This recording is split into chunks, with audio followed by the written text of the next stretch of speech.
নমস্কার বন্ধুরা, সামথিং ডিএলএর চ্যানেলে তোমাদের সকলকে আরও একবার স্বাগত জানাই। তো তোমরা যারা রিসেন্ট উচ্চ মাধ্যমিক পাস করেছো তোমরা সকলকে আরও একবার অভিনন্দন জানাই।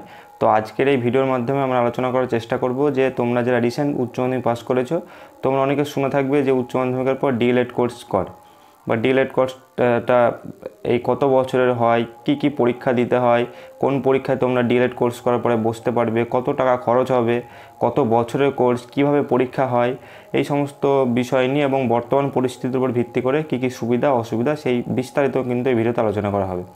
তো প্রথমে বলে রাখি যে ডিএলএড কোর্সটি মূলত করা হয়ে থাকে যে প্রাইমারি স্কুলের যে শিক্ষকতা নিয়োগের পরীক্ষা হয়, যেটাকে আমরা টেট বলি, পিটেট বা প্রাইমারি টেট বলে থাকি, বা টিচার এলিজিবিলিটি টেস্ট, সেই পরীক্ষায় বসার জন্য কিন্তু মিনিমাম যে কোয়ালিফিকেশান দরকার হয়ে থাকে সেটা হচ্ছে উচ্চ মাধ্যমিক পাস, 50% নাম্বার সহ উচ্চ মাধ্যমিক পাস যারা জেনারেল, এবং যারা SC ST OBC আছে তাদের 45% অর্থাৎ 5% কম, এবং সাথে ডিএলএড। আগে কিন্তু এরকম হতো যে আগে উচ্চ মাধ্যমিক পাস হলে বসা যেত, তারপরে ডিএলএড বিএলএড সবারই বসা হতো, কিন্তু এখন যেটা নিয়ম যে উচ্চ মাধ্যমিক পাস বা গ্র্যাজুয়েশন পাস কিন্তু সাথে ডিএলএড লাগবে, অর্থাৎ মিনিমাম যে কোয়ালিফিকেশান লাগবে সেটা হচ্ছে উচ্চ মাধ্যমিক পাস, 50% নাম্বার সহ জেনারেল বা SC ST OBC হলে 45%, এবং সাথে ডিএলএড সার্টিফিকেট বা ডিএলএড কোর্সে ভর্তি হলে কিন্তু তোমরা যে টিচার এলিজিবিলিটি টেস্ট বা প্রাইমারি স্কুলের শিক্ষকতার জন্য যে পরীক্ষা হয় তাতে তোমরা আবেদন করতে পারবে পরীক্ষার জন্য।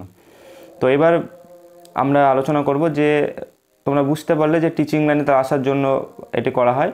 তো এরপর আমরা আলোচনা করব যে ডিএলএড কোর্সের সম্পর্কে, বা ডিএলএড কোর্সটা কী, মানে A to Z নিয়ে আলোচনা করি। যে দেখো যে মূলত হচ্ছে আমি তো আগেই বললাম যে ডিএলএড কোর্স হচ্ছে যে টিচিং লাইনে আসার জন্য একটি কোর্স হয়ে থাকে। সেই কোর্সটি কত বছর হয়ে থাকে? সেই কোর্সটি হয়ে থাকে কিন্তু 2 বছরের। তো এই ডিএলএড কোর্স কিন্তু 2 বছর হয়ে থাকে।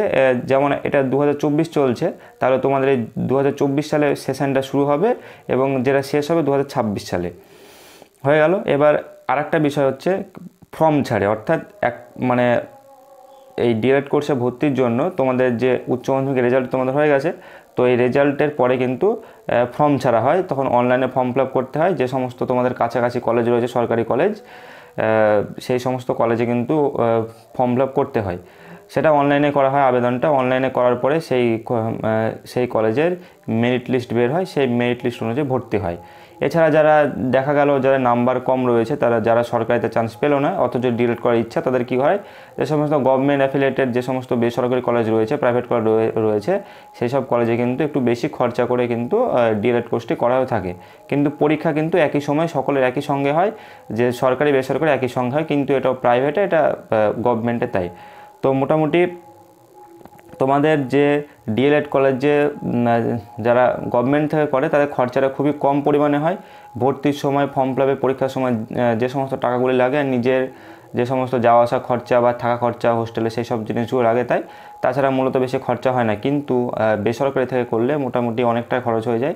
সেটা কলেজ অনুপাতে ভ্যারি করে, কোথাও 60,000, 70,000, কোথাও 1 লাখ, সেটা মূলত কলেজ অনুযায়ী ভ্যারি করে।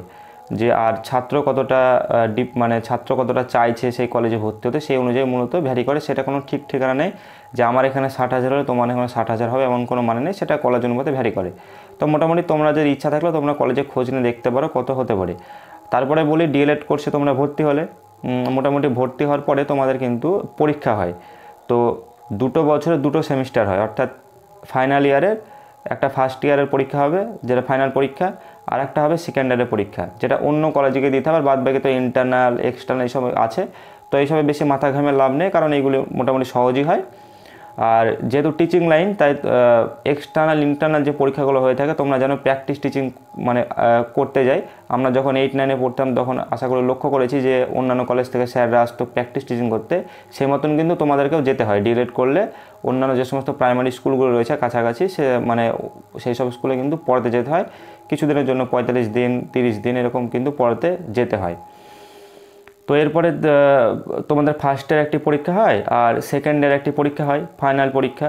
এই দুবার কিন্তু পরীক্ষা হয়। তারপরে ফার্স্ট ইয়ারের পরে একটা তোমাদের পরীক্ষার রেজাল্ট বের হবে, সেকেন্ড ইয়ারের পরে একটা বের হবে রেজাল্ট, দিয়ে তারপরে একটা ওভারঅল সার্টিফিকেটের সেকেন্ড ইয়ারে দেওয়া হবে কত % পেলে, এই হচ্ছে বিষয়।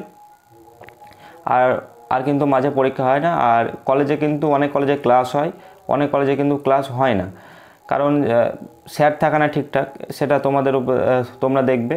আর সাবজেক্টের কথা বলি, ফার্স্ট ইয়ারে বেশি সাবজেক্ট নেই, ফার্স্ট ইয়ারে বাংলা, শিশু শিক্ষা, ইংরেজি, গণিত, পরিবেশ এই সমস্ত সাবজেক্টগুলি রয়েছে। আর সেকেন্ড ইয়ারে তোমাদের 3টে সাবজেক্ট রয়েছে যেগুলো পরীক্ষা দিতে হয় আর কি অন্য কলেজে, আর বাদ বাকি তো এক্সটার্নাল ইন্টারনাল আছে, এগুলি আর লেসন প্ল্যান এই সমস্ত জিনিস আছে যেগুলি খুব সহজ, ওগুলো নিয়ে মাথা ঘামাইয়ে লাভ নেই, মূলত এই কটি বই থাকে। এবার যে বইগুলোর কথা বললাম সেই বইগুলো কিন্তু সহজ। আমরা ছোটোবেলায় যে বাংলা পড়ে এসেছি, বা ছোটোবেলায় বলতে যে আমরা যখন 10-এ 9-এ বাংলা পড়ে এসেছি বা পরিবেশ পড়ে এসেছি, এখানে কিন্তু সেরকম অত কিছু থাকে না, মানে সেই সাবজেক্টিভ নলেজটা খুব কম থাকে, মুখস্থ করা এই সমস্ত বিষয়গুলি। এখানে মূলত যেটা থাকে যে একটা শিশুকে তুমি কীভাবে শেখাবে সেই নিয়ে, অত চাপের থাকে না ভাই। আর একটা হচ্ছে যে কত বছর হয় সেটা তো বলে দিলাম, কোন কোন পরীক্ষায় বসতে পারবে সেটা একটা বলি। যে দেখো, ডিএলএড কোর্স করার পরে বা ডিএলএড কোর্স যারা চলছে রানিং, এরকম ক্ষেত্রে তোমরা কিন্তু যে সমস্ত প্রাইমারি স্কুলে যে সমস্ত পরীক্ষাগুলো হয়, যেমন আমাদের ওয়েস্ট বেঙ্গলে যেটাকে বলে টেট পরীক্ষা বলে, সেই টেটে বসতে পারো। আবার সেন্ট্রালে যে টেট পরীক্ষা হয়, সিটেট যেটাকে বলি, সেই পরীক্ষা কিন্তু বসতে পারে। এবার হচ্ছে পরীক্ষা কত বছর হয়, কত বছর নাগাদ হয় ওই যে টেট পরীক্ষা বা সিটেট পরীক্ষা। সিটেট পরীক্ষা প্রায় প্রত্যেক বছরই হয়। আর প্রাইমারি টেটের কথা বলি, প্রাইমারি টেট তো তোমরা সকলেই জানো হাল, আগে তো মোটামুটি প্রায় হতো, কিন্তু এখন ইদানিং 2022 সালের পর থেকে তো হচ্ছে, 2022-এ হয়েছে, 23-এ হয়েছে, 24-এও নাকি হবে শোনা যাচ্ছে। তো মোটামুটি এরকমই চলছে সিচুয়েশান, হয় এখন হচ্ছে। আগে তো তোমার প্রত্যেক বছর হতো, কিন্তু রিসেন্ট হয় না, কিন্তু রিসেন্ট কিছু হয়নি, তারপর থেকে তো আরম্ভ হয়েছে হওয়া, দেখা যাক কত কী হয়। আর সেন্টার টেট পর কিন্তু প্রত্যেক বছর। এবার বলি সুবিধা অসুবিধা। দেখো, বিষয়টা হচ্ছে, যদি তোমরা ভাবো যে লাইনে আসার এক কথা ইচ্ছা রয়েছে, তাহলে কিন্তু তোমরা ডিএলএড কোর্সে ভর্তি হতে পারো, কিন্তু অবশ্যই সেটা কিন্তু রেগুলার ডিএলএড কোর্সে ভর্তি হবে, ওপেন থেকে ভর্তি হবে না, রেগুলার ডিএলএড কোর্সে ভর্তি হবে। আর সাথে সাথে তোমরা একটু এই যে 2 বছরের প্রিপারেশান করতে থাকবে, কারণ উচ্চ মাধ্যমিক পাশে মোটামুটি অনেক সরকারি চাকরির পরীক্ষা দেওয়া যায়। যারা কিন্তু অন্য লাইনে যাচ্ছে, ডাক্তার, ইঞ্জিনিয়ার, তাদের কথা আলাদা, কিন্তু তোমাদের যদি টিচিং লাইন বা চাকরি করার ইচ্ছা থাকে, তাহলে উচ্চ মাধ্যমিক পাশের পর ডিএলএডটা করে রাখতে পারো। যদি আর্থিক মানে কিছু থাকে, অর্থনৈতিক অবস্থা ভালো থাকে, তাহলে করে রাখলে ভালো হয়, বা সরকারের চান্স পেতে খুবই ভালো কথা। বা আর্থিক দিক থেকে যারা দুর্বল, তারা যদি একটু ম্যানেজ করে নিতে পারো, তাহলে সুবিধা হয়, পরীক্ষাগুলো আর কি বসে যায়। কার কখন সুযোগ চলে আসে সেটা তো বলা কঠিন, কিন্তু মোটামুটি পরীক্ষা হয়ে থাকে, টেট পরীক্ষা, সিটেট পরীক্ষা হয়ে থাকে, এখন হচ্ছে আপাতত, তো বসতে পারবে পরীক্ষায় আর কি। তারপরে তোমরা গ্র্যাজুয়েশনে ভর্তি হতে পারো, ডিএলএড কমপ্লিট হওয়ার পরে তোমরা গ্র্যাজুয়েশন করে নিতে পারো। তো এই হচ্ছে বিষয়। তো সুবিধা অসুবিধা সব কিছু রয়েছে। অসুবিধা বলতে গেলে দেখা গেল এরকম যে পরীক্ষায় হচ্ছে না ডিএলএড করার পরে, কিন্তু এখন সেটা ইদানিং লক্ষ্য করা যাচ্ছে না, কারণ সিটেট পরীক্ষা প্রত্যেক বছরই প্রায় হয়। আর আর তোমার যে সমস্ত টেট পরীক্ষা এখন হচ্ছে, 2022 সালে হয়েছে, 23-এ হয়েছে, 24-এ নাকি হবে শোনা যাচ্ছে। সুতরাং একটা ডিএলএড করে রাখলে একটা চান্স অবশ্যই আছে একটা সরকারি চাকরির পরীক্ষাতে বসার, এবং সেটাকে ঠিকভাবে ইউটিলাইজ করার।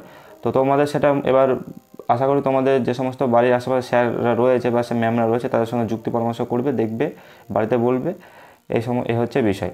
আশা করি তোমাদের বিষয়টা ক্লিয়ার হয়েছে। তো এই ছিল আজকের ভিডিও। তো সকলকে ভিডিও দেখার জন্য অসংখ্য ধন্যবাদ।